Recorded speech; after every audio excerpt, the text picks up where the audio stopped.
We all know who Monkey D. Luffy is at this point. He is the protagonist of One Piece, the man who is going to become king of the pirates, and the warrior of liberation. Luffy possesses a devil fruit under the name of the Hito Hito no Mi Model Nika.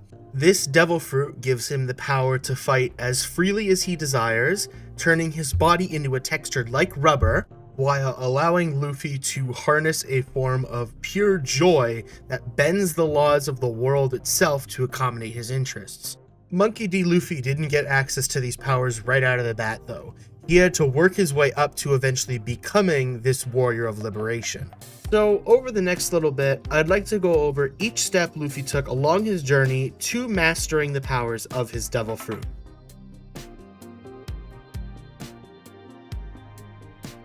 The originally known name for Luffy's devil fruit was the Gomu Gomu no Mi, or the Gum Gum fruit. The Gomu Gomu no Mi was presumed to be a paramecia devil fruit, which allowed the user to turn their body into the texture of that of rubber.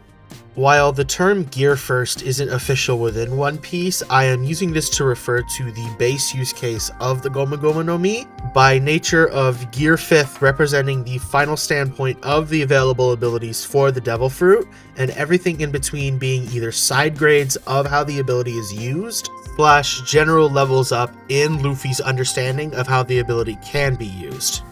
The Gomu Gomu no Mi was initially considered to be a rather inconvenient and almost useless devil fruit that Luffy specifically managed to get a lot of use out of. This led to a smarter, not harder approach to the way Luffy fought within early One Piece, and overall did contribute to the idea that the Gomu Gomu no Mi was, if anything, a versatile devil fruit that had many use cases beyond what people initially thought was possible with it.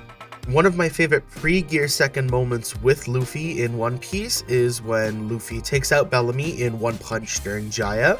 This moment doesn't necessarily stand out to me as an example of Luffy utilizing his devil fruit during the time before he started to branch out with Gear Second and Gear Third, but as one of the most iconic Luffy moments in One Piece before Enies Lobby, it is worth bringing up here.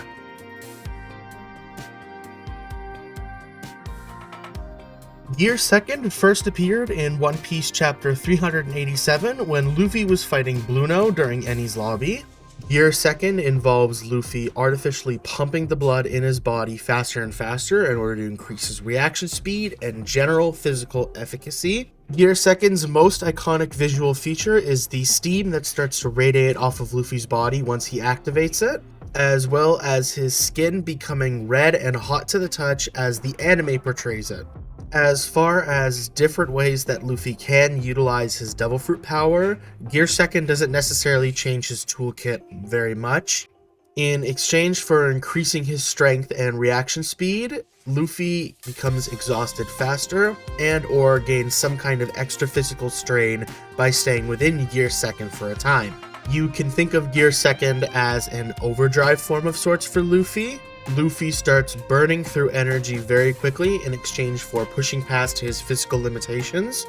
To me, the most iconic moment with Gear Second is when Luffy first utilizes it against Blueno, or just a bit after when he uses it in his fight against Rob Lucci. Gear Second sees a lot of use post-time skip just as a regular facet of Luffy's broader toolkit. So the moments that do really stand out to me are before it becomes such a regular implement he utilizes, when him pulling it out is a very big deal. When comparing the two gears that we are introduced to within Enies Lobby, I think Gear Second is my favorite personally.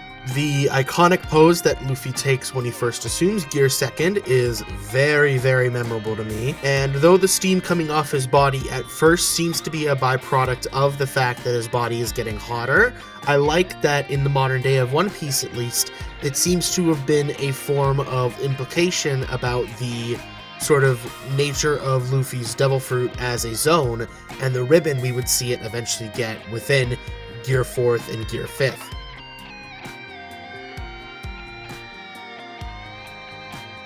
Gear Third appears for the first time also within the Enies Lobby arc during chapter 403, but we don't get a proper look at what the ability actually is until chapter 421.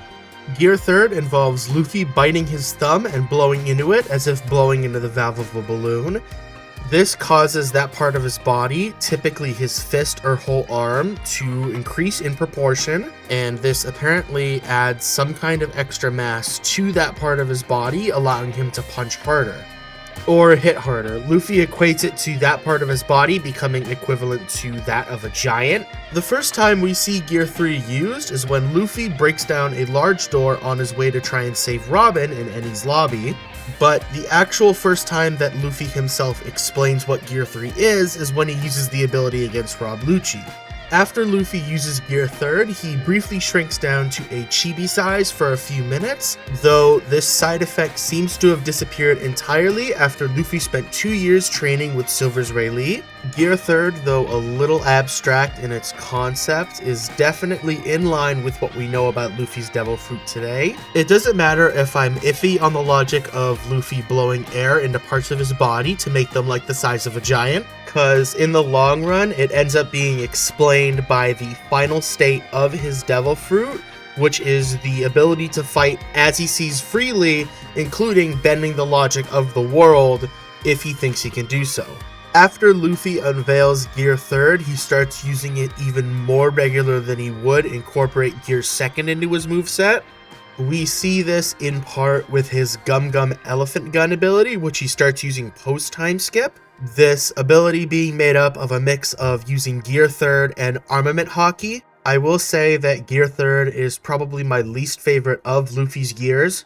I don't dislike Gear 3rd, all the gears are interesting, I love Luffy, I love his Devil Fruit, it's just the other gears are more interesting to me personally. I do really like the mileage that Oda gets out of Gear 3rd, especially post-time skip, as well as the way that Gear 3rd's sort of fundamental logic does apply to the logic behind why Gear 4th is the way it is. While Gear 3rd is a bit of a symptom of a problem I have with how some of Luffy's fights are written post-time skip, mainly how Luffy is given the tools to fight harder, not smarter. I do still like the idea of Gear 3rd, and whenever it generally shows up, there aren't any specific moments that come to mind with Gear 3rd that I really like, but it's not like I dislike it.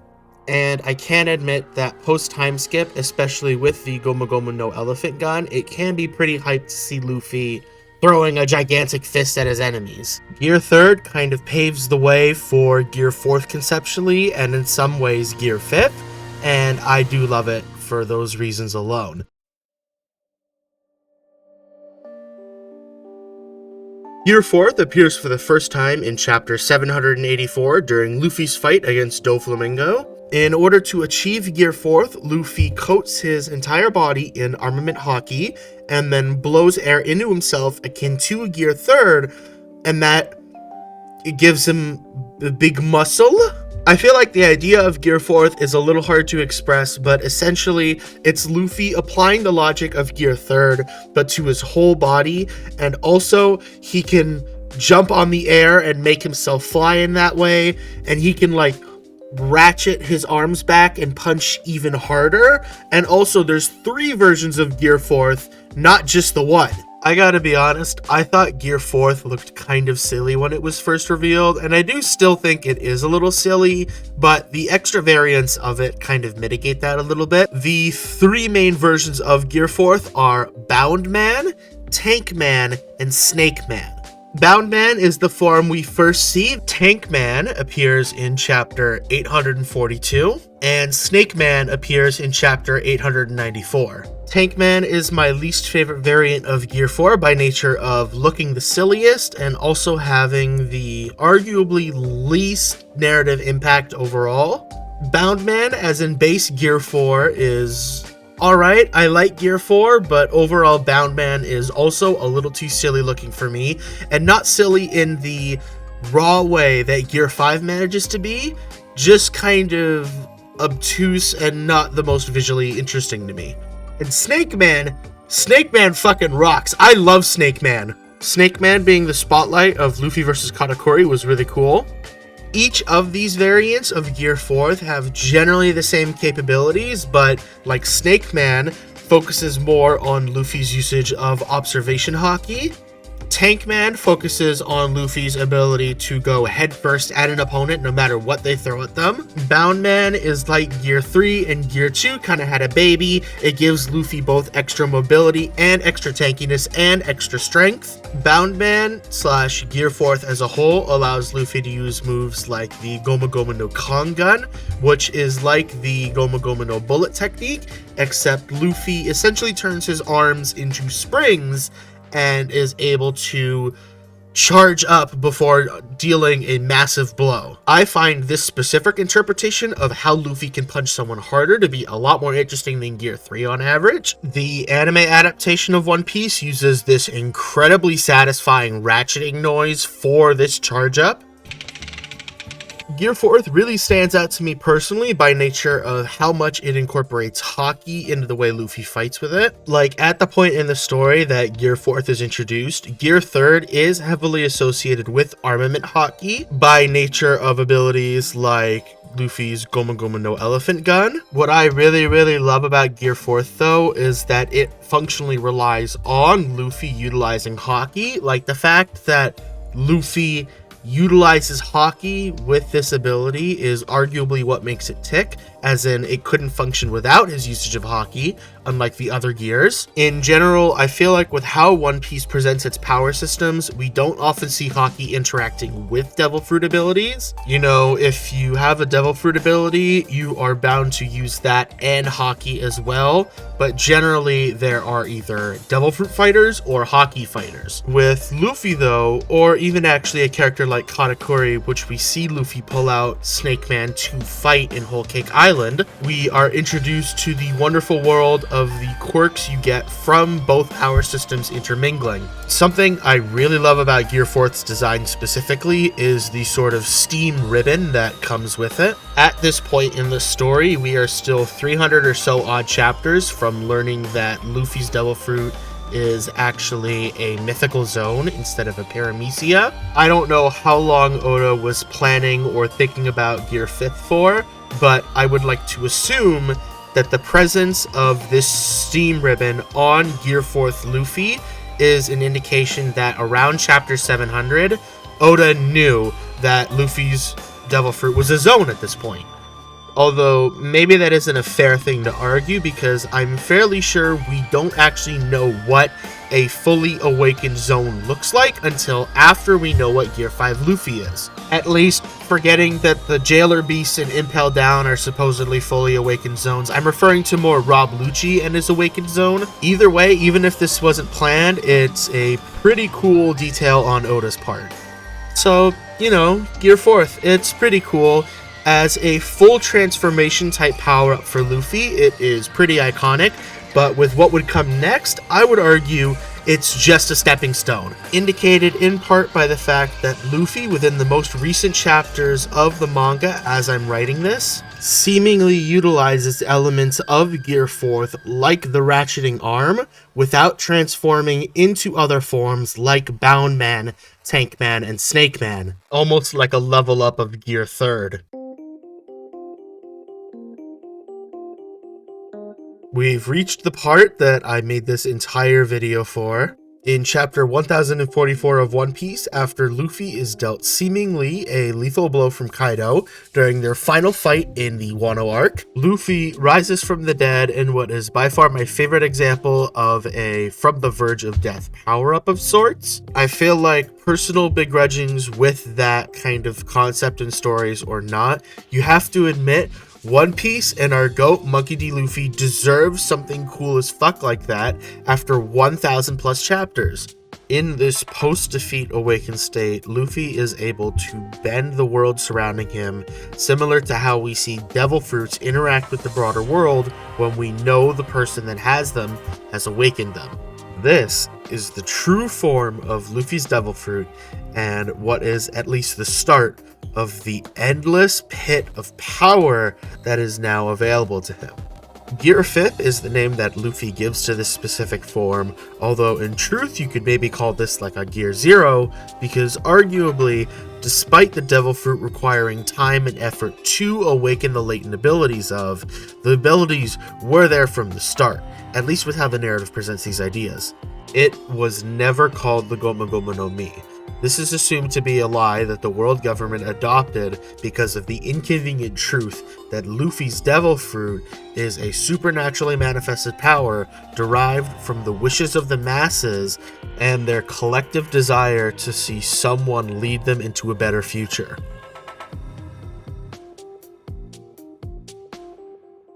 In chapter 1069 of One Piece during the Egghead arc, Dr. Vegapunk explains his theory for what devil fruits might derive their existence from. When Dr. Vegapunk sees Luffy transform into Gear 5 against Lucci on Egghead Island, he began to frantically remark, "Is he on screen? The White Warrior?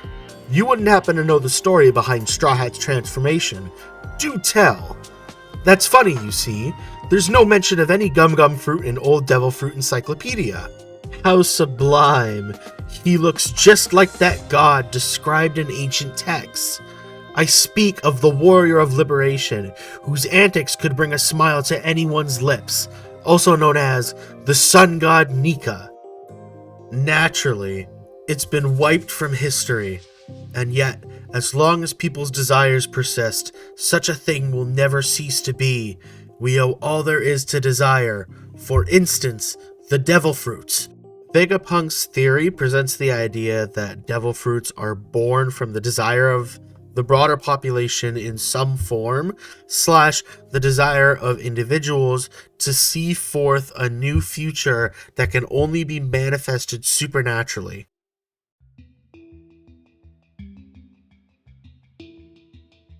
In chapter 1018, when Who's Who is fighting Jinbei, he speaks of a person he was told to pray to for salvation when he was in prison. Who's Who explains, apparently, slaves in ancient times believed in a legendary warrior that would eventually come and save them. They called him Sun God Nika.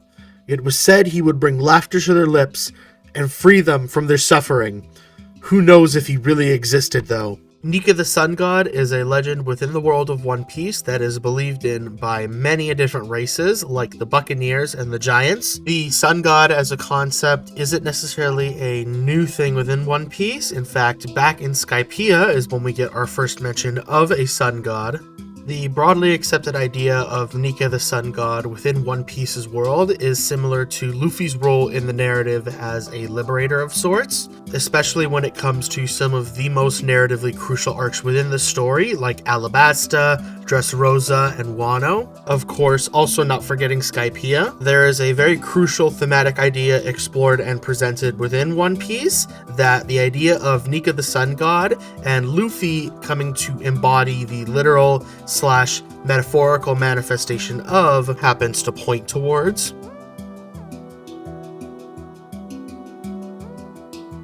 This idea you could call inherited will, also known as the idea that one's influence can radiate throughout the world and influence things on a broad scale, including in some form somebody's will being picked up and continued on by somebody even if they never met. We see this demonstrated in a few different ways with a few different characters, like with Robin and the people of Ohara, with Luffy and Gold Roger, or with Chopper and Dr. Hiriluk. One character that demonstrates this idea in a sense and exists basically only in the form of implication is Joyboy, the first pirate. I'm not gonna really try and cite my sources with the chapters at this point. I honestly just want to get to talking about Gear 5, but all this context is necessary. Joyboy was the pirate who led the campaign against the world government during the Void Century, or at least what was the world government before it became the world government, the first 20 countries that aligned against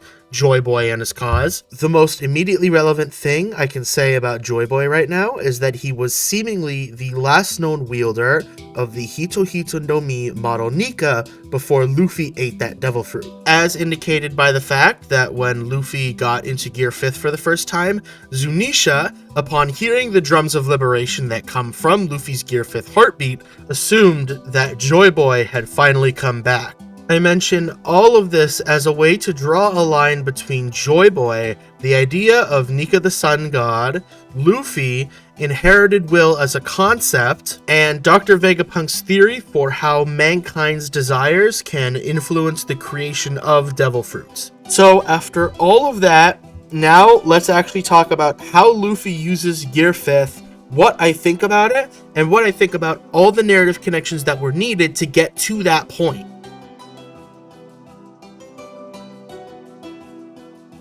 Remember when everybody thought Luffy had died at the end of Wano, and then he just re-enters the fight by conjuring a really big hand, grabbing Kaido in the middle of his body, and yanking him up through the roof of Onigashima? Or when Luffy spontaneously manifests like aviator goggles and slingshots himself at Rob Lucci in Egghead? The way that Oda portrays Gear 5th within One Piece is especially wonderful in how almost self-indulgently fun it is. You know, I see Luffy fighting with a big smile on his face. I imagine Oda with a big smile on his face drawing these scenes, and it gives me a really big smile. There's a quote that comes to mind that Oda provided for the Togashi exhibition in 2023, which roughly expresses the idea that the presence of an audience when trying to tell a story can be ultimately detrimental to the intention of that story and how it might be presented. Oda's comment roughly goes, "I have an image of Togashi as a cunning author who can change his appearance at will. I admired the freedom of Level E. I believe that writers can become slave to their readers. In that sense, Hunter x Hunter is also free. It's cool." Gotta love that little "it's cool." Oda, never change. I just get this incredible sense of happiness with Gear 5th as a concept within One Piece. And I don't know, when Oda's happy, I'm happy. It just radiates into the story, and it's hard to not have a big smile on your face. It also helps, though, that every time Gear 5th is portrayed, we are bound to get some kind of legendary fight. Or even that when the anime and its production staff have to portray Gear 5th, that they'll go even harder than they've ever gone before, just because Gear 5th is that cool and it deserves it. I really like Gear 5th, especially in how the anime portrays it. And there are a few specific things I think exclusive to how the anime portrays it that contribute to why I love it so much. Like, when the anime gets around to adapting Luffy's fight against Rob Lucci on Egghead, there is this scene it adds where Rob Lucci is caught off guard by Luffy's speed after he finishes his transformation, and I just think this is the coolest thing ever. In the manga, there is no extended Gear 5th transformation sequence, there is no Rob Lucci being speed diffed by Luffy, and I think that's a bit of a shame because I almost wish in the manga that the Egghead arc flexed Luffy's first intentional use of Gear 5th a little more. Although, I guess I have no reason to complain because the anime went out of its way to do that, and you could argue that little changes or additions like that are the place of an anime adaptation. Not to call something so dramatically in-your-face cool like that small, but if that kind of adaptation wasn't a thing at all, then I'd still like Gear 5th as a concept and what it does within the story and how Oda portrays it. It's just that the anime elevates the material so much in my eyes that I can't help but have it influence my perspective. Gear 5th is just the coolest anime power-up ever as far as I'm concerned, and Oda isn't usually trying to be cool with it. It's just all the lore ideas he had building up to the idea of Nika the sun god and Joyboy and whatnot make the eventual reveal of Gear 5th and Luffy's sort of final role within the narrative just that much more satisfying. My only complaint with Gear 5th so far, that we haven't seen more of it. And even then, I recognize that is very greedy. It's only been a thing in the manga for 2 years now, and Luffy, with all things considered, is getting more than enough usage out of the ability, especially considering it drains him physically so much. Despite being given the overwhelming strength of a god, Luffy is forced to fight smarter, not harder, because he has to work for the ability to bend reality, leading to fights with Gear 5th being filled with creative moves that Luffy never could have used before